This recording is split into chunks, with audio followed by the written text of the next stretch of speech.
A'udzubillahi minasyaitonirrajim. Bismillahirrahmanirrahim. Assalamualaikum warahmatullahi wabarakatuh. Waalaikumsalam. Alhamdulillah. Alhamdulillahillazi khalaqa fasawwa wallazi qaddara fahada. Wassalatu wassalamu ala Rasulillah wa ala alihi wa sahbihi wa mawala amma ba'd. Rabbi shrah li sadri wa yassir li amri wahlul 'uqdatam min lisani yafqahu qawli. Qala Allah ta'ala fi kitabihil karim, a'udzubillahi minasyaitonir rajim. Zahara fasadu fil barri wal bahri bima kasabat aydin nas liyuziqa allazi 'amilu la'allahum yarji'un. Shadaqallahul azim.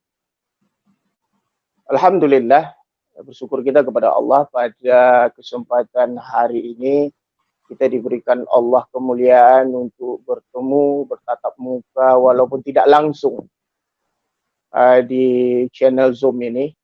Kita para ustadz, para ulama, para asatidz yang dimuliakan oleh Allah dalam rangka pertemuan untuk silaturahmi.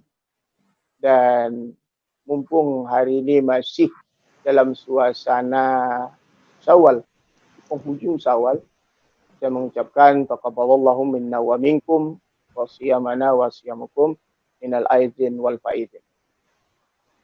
Para asatidz, para ustadz, para ulama yang dimuliakan oleh Allah, mungkin kita sepakat kalau kita mengatakan bahwa keadaan kita hari ini tidak baik-baik saja.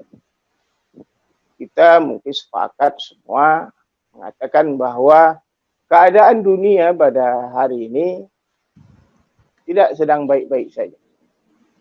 Bahkan kita melihat keburukan dunia itu dimulai sejak runtuhnya sistem khilafah Islam tahun 1924. Secara perlahan tapi pasti terus berjalan keburukan itu.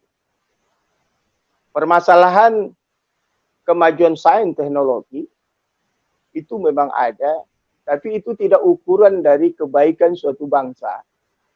Karena sains teknologi bisa saja ditemukan. Lebih daripada kemajuan sebuah negara itu selalu diukur dari peradaban manusia itu sendiri. Jadi oleh sebab itulah makanya kita melihat bahwa kalau kita perhatikan semakin lama bangsa ini, manusia ini, semakin hilang apa yang disebut dengan kodrat kemanusiaan. Bahkan apa yang disebut Allah, manusia ini ulaika kal an'am. Mereka itu bagaikan hewan. Balhum adhal, bahkan lebih parah dari hewan itu. Itulah yang muncul dari setiap keadaan yang kita lihat sampai hari ini. Jadi kita melihat bahwa khusus kita Indonesia, para pemimpin negeri ini sudah hampir tidak peduli lagi dengan bangsa ini. Terlebih-lebih kita kaum muslimin. Persekusi para ulama yang mereka tidak akui tapi jelas di depan mata kita. Kejahatan kriminal yang luar biasa. Kita melihat suasana COVID-19 ini yang berbagai macam peristiwa terjadi padanya.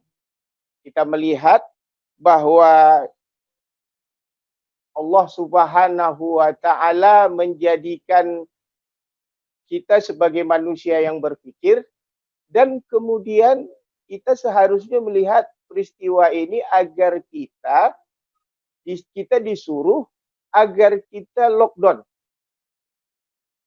Lockdown artinya kita berada di rumah. Dan kita lihat ada sebuah kejadian yang aneh. Sebagai contoh kita melihat penjara itu sebenarnya sudah mengkondisikan bahwa mereka itu sudah di lockdown di sana. Tinggal bagaimana kita mengatur agar pengunjungnya tidak datang tuh sementara. Tapi malah mereka dibebaskan. Lebih dari 35.000 tahanan itu dilepas. Bayangkan saja penjahat dilepas dalam suasana lockdown. Kita saja yang masih berada di sini kesusahan dalam kehidupan. Dan kita melihat kita juga sudah susah di dalam bidang ekonomi. Bayangkan penjahat itu yang tidak punya kerja dibebaskan. Dan kita melihat kemarin itu diberitakan banyak sekali tragedi kriminal di jalanan bukan hanya merampok dengan senjata pisau dan sebagainya, tapi sudah pakai senjata api. Nah, inilah yang dikatakan bahwa ada sebuah kebijakan yang tidak bijak dilakukan oleh sistem negeri ini.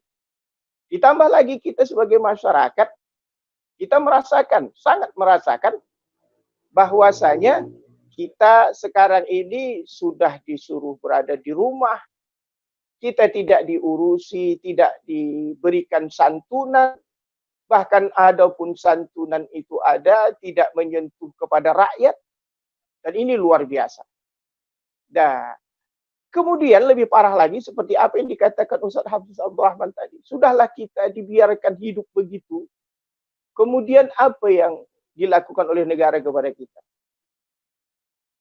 Luar biasa sekali zolimnya. Nah, semua dinaikkan. Sudahlah kita susah hidup, tapi oleh negara ini tidak peduli dengan rakyat. Listrik menyengat, seperti apa yang katakan Ustaz Hafiz tadi. BPJS naik. Dan sekarang juga kebijakan COVID-19 ini juga tidak jelas bagaimana keadaan kita sampai sekarang ini.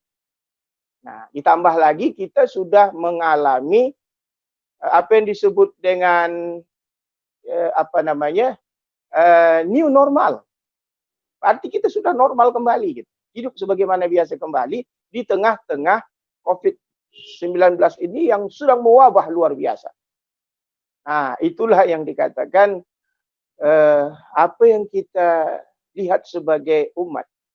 Ini kejadian-kejadian yang luar biasa. Nah, oleh sebab itulah makanya kita, para asatidz, para ulama harus melihat ini dan kemudian harus paham ini adalah kerusakan yang ditimbulkan dan kemudian kita harus berbuat. Menyampaikan ini ke tengah umat. Dan ini segelintir kehidupan yang kita rasakan saat sekarang ini dan belum lagi hal-hal lain. Bahwa di tengah COVID ini banyak undang-undang yang dibuat oleh DPR yang itu merugikan umat. Dan itu luar biasa.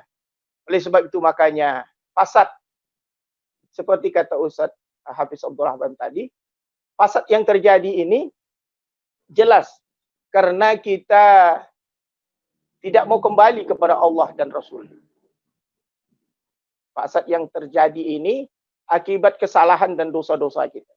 Tadi disebutkan bahwa kesalahan kita yang tidak mau tunduk kepada Allah Subhanahu wa taala dengan hukum-hukum dan aturannya. Oleh sebab itu, kalau kita mau baik, harus kembali kepada aturan Allah. Liyuziqahum ba'dallazi 'amilu la'allahum yarji'un. Ini terjadi sama kita, peristiwa yang buruk ini terjadi sama kita, agar kita mau kembali kepada Allah, kembali kepada Rasulnya, kembali kepada aturan Allah. Kalau kembali kepada aturan Allah, berarti kita harus kembali kepada Al-Quran dan Sunnah. Kembali kepada syariahnya. Dan Rasulullah SAW telah memberikan contoh itu. Bahwa kita, Rasulullah SAW telah membuat sebuah aturan, sebuah sistem pemerintahan Islam yang disebut setelah Rasulullah itu dengan sistem khilafah. Khilafah Islam yang dijanjikan oleh Rasulullah SAW, dan itu pasti kembali. Summa takunu khilafatan ala minhajin nubuwah. Nanti pun akan datang masa kekhilafahan mengikuti sistem kenabian. Bahkan Allah Subhanahu wa taala di dalam surah An-Nur ayat 55 yang dibacakan tadi di awal pertemuan kita, pembuka acara kita. Allah mengatakan la yastakhlifannahum fil ardh kama stakhlafal ladzina min qablihim.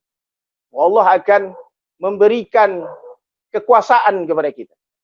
Bahwa kalimat la yastakhlifannahum fil ardh tidak hanya khilafahnya, khalifahnya saja yang datang, tapi juga khilafahnya akan datang kepada kita. Artinya pemimpinnya dan kekuasaannya akan datang kepada kita. Maka kita sebagai kaum muslimin harus menjemput janji Allah ini. Harus mengusung janji Allah ini. Karena kita tahu orang-orang kafir itu sedang berusaha sekarang untuk menahan laju tegaknya daulah khilafah ini.